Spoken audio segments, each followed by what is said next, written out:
The Balfour Declaration of 1917 was a policy set forth by the United Kingdom to discuss the splitting of the Ottoman Empire after the First World War. The declaration said that Britain supported plans to establish a new Jewish state in Palestine. The declaration had many long-lasting effects and consequences, and was a key part in the lead-up to the Arab-Israeli conflict, widely referred to as the world's most unmanageable conflict. The Balfour Declaration was a letter from British Government Minister Arthur Balfour to Jewish leader Walter Rothschild, and the letter goes as follows.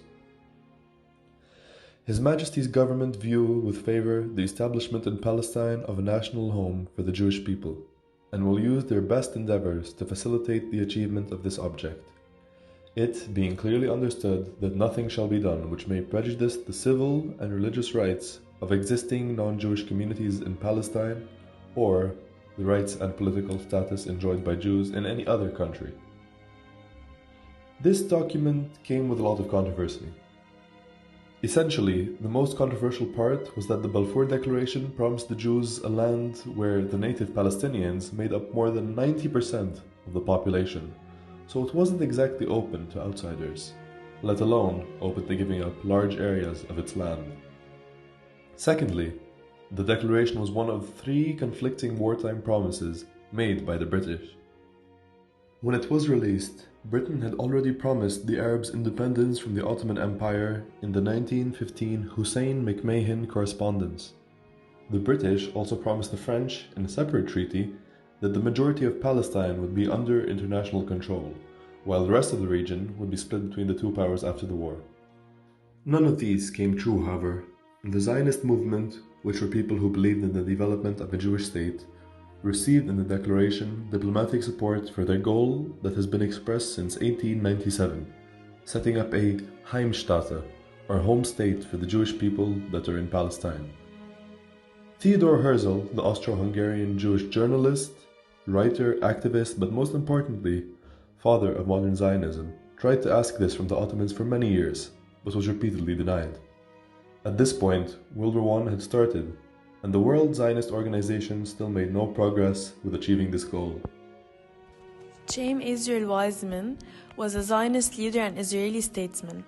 At the time he was living in Manchester, England, and understood that at that time when the fate of the world and the future of Palestine would be determined by the war, but established neutrality of the Zionist movement meant they could not participate. It turned out that as a result of the Ottoman Empire joining the Central Powers in the war, Palestine might be controlled by the British. Weizmann understood that the Zionist movement must take action with those who would determine Palestine's fate after the war. The main goal of the Balfour Declaration, as far as Britain was concerned, was to reduce the resistance of the American Jewish community to going to war on its side. Because the American Jews were mostly immigrants from Russia, and Russians massacred many of the Jews in 1882, it was hated by them. Among the reasons of the declaration was written as a letter to Lord Rothschild, who was also the Rothschild family's connections with big Jewish businessmen at the time in New York, would help aid in this mission. The Balfour Declaration can be seen as the biggest diplomatic triumph for the Zionists in the Middle East. Lord Rothschild and the British Foreign Secretary Arthur James Balfour had a very important role to play in the document, which was communicated to the leaders of the Zionist movement. However, they were also criticized because of wrongfully translated meanings of the declaration. Jews were also criticized for dishonoring the declaration by violating the civil and religious rights of existing non-Jewish communities in Palestine. It was evident from the following events, especially World War II, other countries such as Britain used it to their own advantage, as did the Zionists.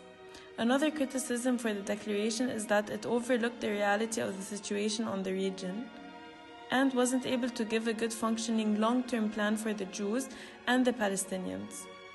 It gave unjust support to the Zionist cause and hurt future generations of the people of Palestine, who will always see this as a first thing that created the now never-ending conflicts in their land.